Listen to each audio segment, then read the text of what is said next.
जय श्री राम दोस्तों, आज के वीडियो में आपका स्वागत है।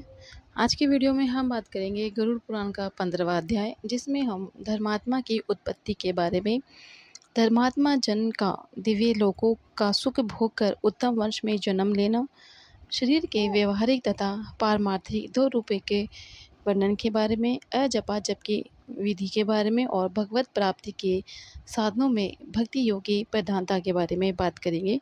जानकारी अच्छी लगे तो लाइक करें, चैनल पे पहली बार आए हैं चैनल को सब्सक्राइब करें, बेल आइकन के बटन को दबाएं, ऑल पे प्रेस करें। गरुड़ जी बोले कि हे भगवान, धर्मात्मा को स्वर्ग गति से भोग विमल कुल में जन्म लेता है, इसलिए माता के उदर से उसकी उत्पत्ति मुझे बताएं। पुण्य आत्मा व्यक्ति इस शरीर में जैसा सोचता है वैसा ही सुनने की इच्छा मैं करता हूँ। भगवान बोलते हैं कि हे गुरु, तुमने सही प्रश्न पूछा है। मैं तुम्हें परम गोपनीय बात बताता हूँ, जिसे जानकर मनुष्य सर्वज्ञ बन जाता है। मैं प्रथम तुम्हें शरीर के पारमार्थिक रूप के बारे में बताता हूँ, जो ब्रह्मांड के गुणों से संपन्न है और योगियों के द्वारा धारण करने के योग्य है।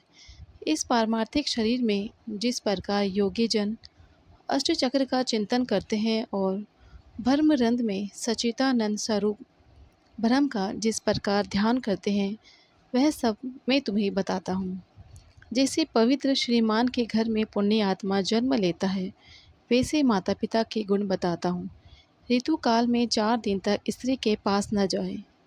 इंद्रिय से प्राप्त पाप जब तक शरीर में रहे तब तक उसको न देखें। चौथे दिन स्त्रियां स्नान कर शुद्ध हो जाती है और 7 दिन में पितृदेव तथा व्रताचरण करने योग्य हो जाती है। 7 दिन के बीच में जो गर्भाधान होता है वह अच्छा नहीं होता। प्राय 8 रात्रि के बाद अच्छी संतान की उत्पत्ति होती है। युग्म दिन 2 से विभाजित होने वाली में पुत्र, अयुग्म दिनों में कन्या जन्म लेती है। इसलिए 7 दिन छोड़ युग्म तिथियों में गर्भाधान करें। 16 रात्रि तक स्त्रियों का सामान्यतः ऋतु काल रहता है। उसमें भी जो 14वीं रात्रि में गर्भाधान होता है वह गुणवान, भाग्यवान, धर्मज्ञ, सुबुद्धिमान, सुपुत्र होता है। वह रात्रि अभागे पुरुषों को कभी नहीं मिलती। कड़वी, खारी, तीखी, उष्ण वस्तु का त्याग कर 5 दिन तक स्त्रियों को मधुर भोजन करना चाहिए। तब स्त्री का गर्भाशय औषधि का पात्र हो जाता है और उसमें संस्थापित बीज अमृत की भांति सुरक्षित रहता है। उस औषधि क्षेत्र में गर्भाधान करने वाला स्वामी अच्छे फल को प्राप्त होता है। तांबुल पान खाकर, पुष्प और चंदन से युक्त होकर तथा पवित्र वस्त्र पहनकर मन में धार्मिक भावना भरकर पुरुष को सुंदर शैया पर संभोग करना चाहिए। गर्भाधान के समय व्यक्ति की मनोवृत्ति जिस प्रकार की होगी, उसी प्रकार के स्वभाव वाला जीव गर्भ में प्रविष्ट होता है। बीज का स्वरूप धारण करके चैतन्यास व्यक्ति के शुक्राणु में स्थित रहता है। व्यक्ति की काम वासना, चित्तवृत्ति तथा शुक्राणु जब एकत्व को प्राप्त करते हैं, तब स्त्री के गर्भाशय में पुरुष द्रवित होता है। स्त्री के गर्भाशय में शुक्राणु और शोणित के संयोग से पिंड की उत्पत्ति होती है। गर्भ में आने वाला पुण्य पुत्र परमानंद को देने वाला होता है। उस पुत्र के सब पुंसन आदि संस्कार होते हैं, उच्च ग्रह होते हैं, तब पुण्य आत्मा जन्म प्राप्त करता है। उसके जन्म समय पिता ब्राह्मण को धन देता है। विद्या विनय संपन्न हो वह पिता के घर में बढ़ता है और पुरुषों के सत्संग से वह सब विद्याओं को पढ़ जाता है। पूर्व जन्म के जप, तीर्थ तथा पुण्य उदर से युवा अवस्था में सुंदर स्त्री, धन और दान वाला होता है। वृद्धावस्था ने आत्मा अनात्मा का विचार अध्यारोप अपवाद द्वारा भ्रम चिंतन करता है। आत्मा ईश्वर, अनात्मा देहादि, अनात्मा पृथ्वी आदि में भ्रम का अन्वय है। इसके विषय में बोध के लिए मैं पृथ्वी का गुण तुमसे कहता हूँ। पृथ्वी, जल, तेज, वायु, आकाश ये स्थूलभूत देह के कारण है। इनमें से निमित्त यह शरीर है। त्वचा, अस्थि, नाड़ी, रोम, मांस ये 5 गुण मैंने तुमको भूमि का गुण कहा है। लार, मूत्र, वीर्य, मज्जा, हृदय से जल का गुण कहा है। अब तेज का भी गुण सुनो। क्षुधा, तृषा, आलस्य, निद्रा, कांति ये 5 गुण तेज के योगियों ने कहे हैं। सिकुड़ना, दौड़ना, लांघना, फैलाना तथा चेष्टा करना ये 5 गुण वायु के कहे गए हैं। घोष यानी शब्द, छिद्र, गांभीर्य, श्रवण और सर्व संशय समस्त तत्वों को आश्रय प्रदान करना ये 5 गुण तुम्हें प्रयत्नपूर्वक आकाश में जानने चाहिए। पूर्व जन्म के कर्मों से अधिवासित मन, बुद्धि, अहंकार और चित्त यह अंतःकरण चतुष्टय कहा जाता है। कान, त्वक, जीभ, नेत्र, नासिका ये 5 ज्ञानेंद्रियां हैं तथा वाक, हाथ, पैर, गुदा और उदस्त ये कर्मेंद्रियां हैं। दिशा, वायु, सूर्य, प्रचेता और अश्विनी कुमार ये ज्ञानेंद्रियों के तथा व्रही, इंद्र, विष्णु, मित्र तथा प्रजापति ये कर्मेंद्रियों के देवता कहे गए हैं। ईड़ा, पिघला, सुषुम्ना, गांधारी, गज, जिह्वा, पूषा, यशस्विनी, अलबुसा, कुहू, शंखनी ये शरीर के मध्य में स्थित 10 नाड़ियां हैं। प्राण, अपान, समान, उदान, व्यान, नाग, कूर्म, कुकल, देवदत्त, धनंजय ये हृदय के प्राण है। गुदा में अपान, समान वायु, नाभि मंडल में उदान वायु, कंठ प्रदेश में व्यान वायु सब शरीर में रहता है। वमन नागवायु से, उन्मीलन कूर्म वायु से, छींक करकल वायु से, जुम्भण में देवदत्त वायु से होते हुए सर्वव्यापी धनंजय मरे हुए को भी नहीं त्यागता। ग्रास द्वारा खाया गया अन्न सब अंगों को पुष्ट करता है। व्यान वायु अन्न के रस को सब नाड़ी में ले जाता है।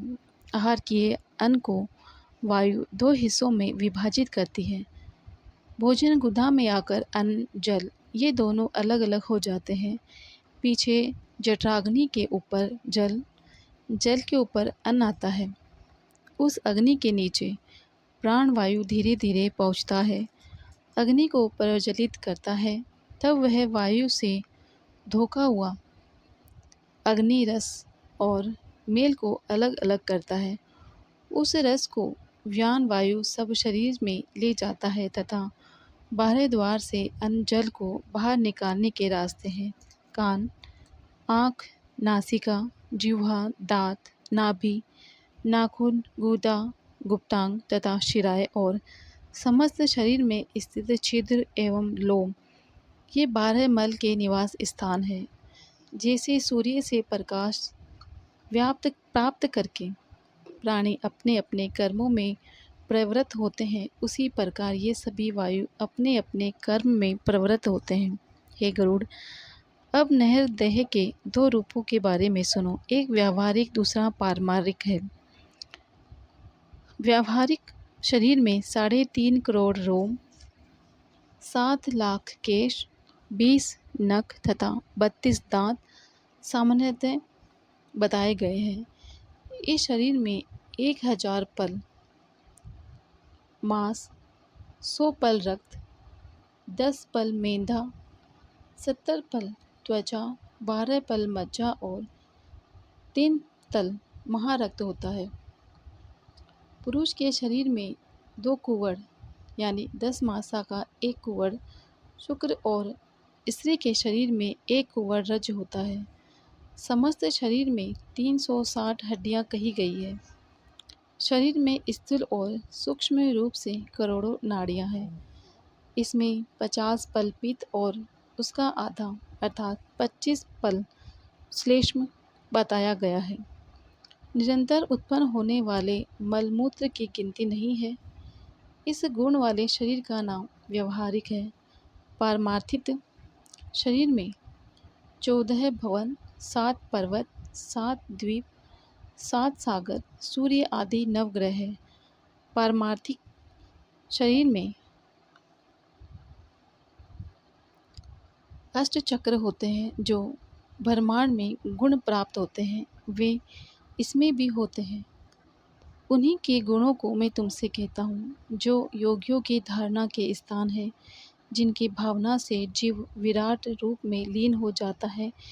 पैर के नीचे तललोक, पैर के ऊपर वीतरलोक, घुटनों में सूतरलोक, जंघा में महातललोक, जंघा की जड़ में तलातल लोक, गुहा देश में रसातल लोक, कमर में पाताल लोक, नाभि के बीच में भूलोक, पेट में भूर्वलोक, हृदय में स्वर्गलोक, गले में महरलोक, मुँह में जनलोक, ललाट में तपलोक, ब्रह्मरंध्र में सत्यलोक।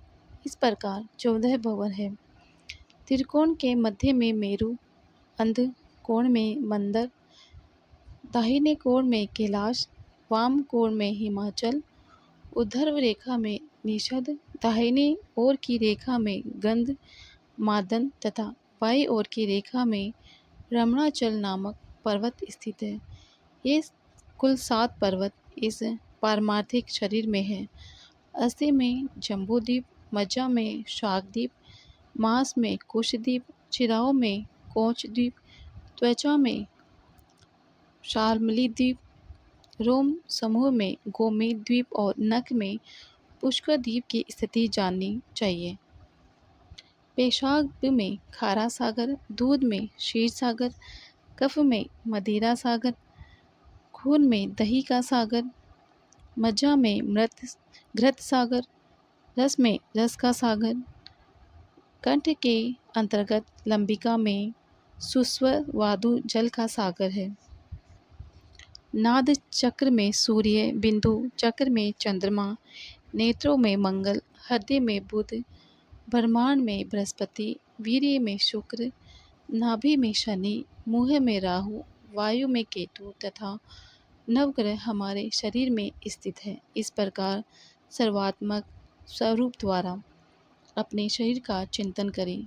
प्रतिदिन प्रातः समय पद्मासन लगाकर स्थिर होकर अष्ट चक्र का चिंतन अजपा क्रम से करें। मुनियों को मोक्ष देने वाली अजपा नाम गायत्री है। इसके संकल्प से मनुष्य सब पापों से मुक्त हो जाता है। अजपा का उत्तम क्रम में बताता हूँ, जिसको हमेशा करने से अपने जीव भाव को जीव त्याग देता है। मूलाधार, स्वादिष्ठान, मणिपूरक, अनाहत, विशुद्ध और आज्ञा, ये अष्ट चक्र कहे गए हैं। मूलाधार में शीर्षवन स्थान में, नाभि में, हृदय में, कंठ में, बाहों के बीच में, ब्रह्मरंध्र में अष्ट चक्रों का चिंतन करते हैं। मूलाधार अष्ट चक्रों के चिंतन का स्वरूप कहते हैं। आकार चक्र का अग्नि सदृश्य है। उसके 4 अक्षर व, श, स और स। स्वादिष्ठान चक्र सूर्य के समान, उसके 6 दल है। ब, भ, म, य, र, ल। मणिपूरक चक्र रक्त वर्ण है। उसके 10 दल ड, ढ, न, त, थ, द, ध, न, प, फ है। अनाहत चक्र सुवर्ण में, उसके क, ख, ग, घ, ण, च, छ, ज, झ, ण, ट, ठ, ये 12 दल है। विशुद्ध चक्र 16 दलाकार, 16 स्वरों ए, आ, ई, उ, री, रे, लद, ए, ओ, औ, अन, अह से युक्त कमल और चंद्रमा के समान कांति वाला होता है। आज्ञा चक्र हम, सह, इन दोनों अक्षरों से युक्त द्विदलाकार और रक्तिम वर्ण का है। उसके ऊपर ब्रह्मरंध्र में देदित पेयमान सहस्त्र दल कमलाकार चक्र है, जो कि हमेशा सत्य में, आनंद में, शिव में, ज्योतिर्मय और शाश्वत है। इन चक्रों में गणेश, ब्रह्मा, विष्णु, शिव, जीवात्मा, गुरु तथा व्यापक परम ब्रह्म का चिंतन करना चाहिए। मूलाधार चक्र में गणेश का, स्वादिष्ठान चक्र में ब्रह्मा जी का, मणिपुर चक्र में विष्णु का, अनाहत चक्र में शिव जी का, विशुद्ध चक्र में जीवात्मा का, आज्ञा चक्र में गुरु का और सहस्त्रार चक्र में सर्वव्यापी पर ब्रह्म का चिंतन करना चाहिए। विद्वानों ने एक दिन रात में 21,600 श्वासों की सूक्ष्म गति बताई गई है। हम का उच्चारण करते समय सांस बाहर निकालता है और यह की ध्वनि करते हुए अंदर प्रविष्ट होता है। इस तरह तात्विक रूप से जीव हंस हंस इस मंत्र से परमपिता का निरंतर चिंतन करना चाहिए। इस जप संख्या में 600 गणेश हेतु, 6000 ब्रह्मा हेतु, 6000 विष्णु के लिए, 6000 शिव जी के लिए, 1000 जीवात्मा के लिए, 1000 गुरु के लिए, 1000 चैतन्य स्वरूप आत्मा के लिए समर्पित करें। इन अष्ट चक्रों में स्थित ब्रह्म अंश स्वरूप संप्रदाय के ज्ञाता अरुण आदि ऋषि भी गणेश आदि देवताओं की उपासना करते हैं। शुकदेव आदि मुनि अपने शिष्यों को उपदेश करते हैं, इसलिए बड़ों की प्रवृत्ति का ध्यान कर बुद्धिमान को उचित है कि अष्ट चक्र का ध्यान करें। एकाग्र मन से सब चक्रों में मानसिक पूजन, तदंतर गुरु के आदेश से अजपा नाम वाली गायत्री का जप करें। मानसिक पूजा में ब्रह्मरंध्र में नीचे मुख वाले 1000 कमल का दल है। उस कमल पर एक हंस है। उस पर हाथ में वर मुद्रा, अभय मुद्रा वाले गुरुदेव का ध्यान करें। गुरु चरणों से निकली हुई अमृतमयी धारा से अपने शरीर को प्रक्षालित होता हुआ सा चिंतन करें। फिर पंचोपचार से पूजा करके स्तुति पूर्वक प्रणाम करना चाहिए। कुंडलिनी का ध्यान करना चाहिए जो अष्ट चक्रों में 3.5 वलय में स्थित है और आरोह तथा अवरोह के रूप में अष्ट चक्र में संचरण करती है। ब्रह्मरंध्र में बहिर्गत सुषुम्ना नामक धाम का ध्यान करना चाहिए। उस मार्ग से लाने वाले व्यक्ति विष्णु के ब्रह्म पद को प्राप्त करते हैं। इसके बाद में ब्रह्म मुहूर्त सूर्योदय से 4 घड़ी लगभग 1.5 घंटा पहले पूर्व का समय ब्रह्म मुहूर्त कहलाता है।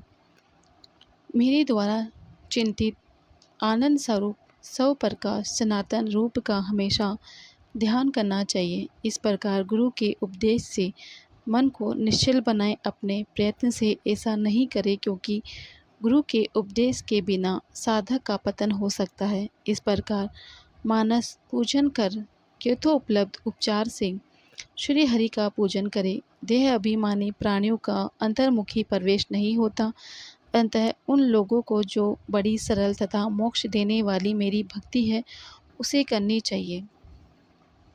यद्यपि तप, योग, मोक्ष द्वारा इन उपायों को करना चाहिए, फिर भी सांसारिक जीवों के लिए मेरी सर्वश्रेष्ठ भक्ति का मार्ग है। ब्रह्मा आदि सर्वज्ञों ने वेद और शास्त्र का 3 बार मनन किया, भक्ति का मार्ग ही निश्चय किया। यज्ञ आदि सधर्म से मन निर्मल होता है, फिर भी मेरी भक्ति फल को देने वाली है, जिसको प्राप्त कर पुनर्जन्म क्लेश से मुक्त हो जाते हैं।